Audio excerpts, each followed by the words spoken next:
Yayan dan Ujang, 2 dari 5 tersangka penculik dan pembunuh APH. 5. Bocah asal Cilegon bakal dikenakan hukuman berat. Bak menyesal, dalam konferensi pers digelar, Yayan dan Ujang terlihat hanya menundukkan kepalanya. Dalam perannya, Yayan dan Ujang diketahui diminta untuk membuang jasad APH dengan upah Rp100.000 oleh tersangka lainnya, Saenah dan Rahmi. Atas tindakan tersebut, Yayan dan Ujang diancam dengan Undang-Undang Perlindungan Anak.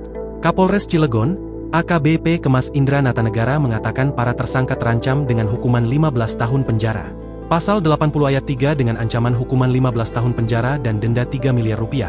Ucapnya melansir dari tribunbanten.com, Senin, 23 September 2024. Adapun 2 tersangka lainnya dijerat dengan pasal 55. Ini akan diberikan sanksi yang terberat, dengan ancaman hukuman maksimal, ujarnya. Kasat Reskrim Polres Cilegon AKP Hardy Medikson Samula menambahkan penetapan pasal terhadap para pelaku.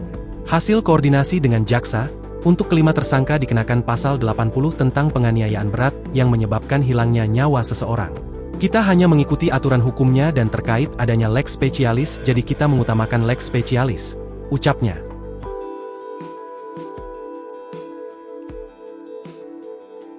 Download Tribun X sekarang, menghadirkan lokal menjadi Indonesia.